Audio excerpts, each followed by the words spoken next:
Yo, it's a Stupidly Small Summercast for New Year's Eve. The 2014. final one. Yes, hello Lauren Clark. Hi, not the final one, I should say.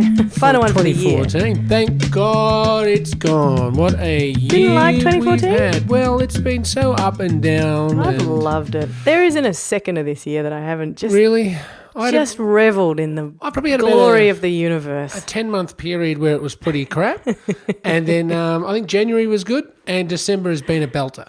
Belter. Yeah. Thorough belter. But it's good. It's sort of weird, isn't it, how we celebrate? It's not weird because we've got to give ourselves reasons to do stuff. But it is strange, isn't it? I think this every year. I think, why does it matter that this time last year X, Y, Z? You know, why do those top 10 things that happened in 2014 lists make you go, whoa, and stuff? what just piques your memory? It's about time. Piques your memory. Mm-hmm. We got in trouble in a previous podcast A for couple of weeks ago, yes. yeah, For saying incorrectly it, yes. interpreting peak as P-E-A-K When rather it's than... the French word. Yes. Anyway, is there a time of year where... You remember that concept that I've bored you about before that I reckon is really Which one? amazing in that kind of whoa kind of way, which is which one? Thanks. Continue, Thanks, my buddy. friend. Come on, it's New Year's. It's Anyway. the end of 2014. I know, it's so exciting. Just the metaphor, firstly, it's a great time for metaphor, and it's a great time for symbolism, and it's a great time for that concept that I've talked about before, where time feels like, and there is not a word for this in the English language, I'm sure there's one in Japanese or German or something. Mm-hmm. Time feels like it has passed both quickly and slowly. Oh, okay. It's you look- Schmagenfreude. That's not Smagenfreude. No, I know. I needed a European word, even though you're asking Right. for an Asian one.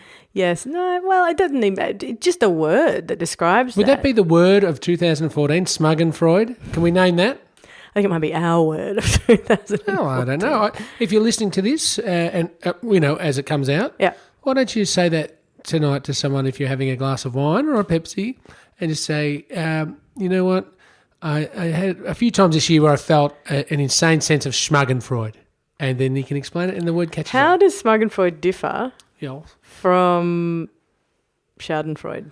Schadenfreude's a nasty one. Ours is updated for 2014, and it's Yeah. a bit more passive. Okay, right. Yeah, so it in fact, it probably makes ours even, because passive aggressiveness Yeah. is the nastiness of all aggressiveness. Unless you're I on would the receiving end of rather- the punch, but No, well, yeah, the real violence is terrible, but I'd rather I would truth. rather, yes, I would rather that than passive aggressive. Passive aggressive is Weak. just awful and weak and pathetic, really, isn't it? is that how you're seeing 2014?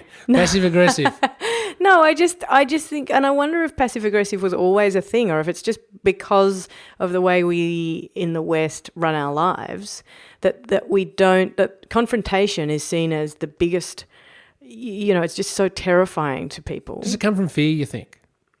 Do you think it comes from fear of actually... Of confrontation, Of absolutely. explaining what you really think? Yeah, Right. often it does, not always. It comes from a weakness within. Yeah, it's weird, and I just wonder if it is around more these days. I reckon it probably is. Aren't we supposed to be partying? It is the end of 2014. End of We've 2014. just nominated Smagenfreude as the word of 2014. Our man of the year, of course, was who? Sebastian Pencil. Oh, of course, The great Sebastian Pencil. We haven't mentioned him for a good 2 or 3 weeks, but he is the stupidly big man of the year. Is he stupidly big, do you think, Sebastian Pencil, or is he stupidly small? Well, it can just be stupidly small Summercast man of the year, but that's not much of a... No, that's a little section of the All right, universe. it's a stupidly small podcasts man of the year, not the whole empire. Okay, good. Is there anything else going on in the empire? That's a lot of those offices are very quiet. No, look, at the moment, the shutters are down. Everybody's at the beach and Yeah, stuff, fair aren't enough, they? Have you fair been enough. spending a lot of time at the beach, Faz? Bits and pieces. Trying to reacquaint myself with the stick, and catch a few of those Hawaii 5-0s. But did that sound like I knew anything about surfing? No. But For a moment there, I thought you were playing golf. Reacquaint yourself with the stick. well, we also call our weapon our stick. And Do you know what? I'm just going to brush right over that one. Do you do a thing? Now, I must admit that even though I think time is a construct, blah, blah, blah, I am such a sucker for the end of year, start of new year metaphor. In that, Give us an example. Well, you know how everybody goes to gym in January and everybody goes to gym on a Monday and there's this whole thing of like, it's going to start now, new year, new me kind of thing. I love that. Well, see, for me, the New Year, New Me things means, all right, between now, well, say last week, Christmas week or whatever, and then, because I knew something was coming up, I'm like, yeah, I'm going to eat whatever I want. I'm not going to, it's like party time. Booze on. Because you're going to do yourself good later on, Stuart. The amount of times I've had blowouts, like I've eaten like 2 quarter-pounders in a sitting because on Monday... I'm starting. Diet starts tomorrow. Yeah. But that is what the diet industry is based on. Imbeciles. Yeah, well, no, humans. It's very simple. Eat less, drink less, exercise more. True. It should not be an industry. There are no quick fixes. This is a bit of advice for you. No. Heading into 2015. Free advice that you wouldn't have heard anywhere else, anytime at all, ever. It's as simple as putting less in your gob, both food and drink, and using your legs more. All it is, and time. If you think it's going to happen in 2 weeks, you think getting fat over 10 years is going to be like gone in 2 weeks. But that's the thing, isn't it? You always think, and I'm not even talking about losing weight. I'm talking about like the way humans think about the future as opposed to the way we think about the past. It's so different. Like if you see a change coming, you think, oh my goodness, this is a change. Whoa, it's going to be the biggest thing. I'm going to change as a human being because... You're the same person. Same person. Yeah. And later you'll go, that was a thing that happened that time. Like, and it might have been a big thing, but it's just interesting how current you has a thing about the future that just... For me, future you is always better me. Yeah. You know? And even though a lot of people will think back to their youth and think that's their greatest time, no, I'm yet to be the person that I want to be in my head, I'm assuming. Right. But who knows? I'll probably just be the same, idiotic, time-wasting,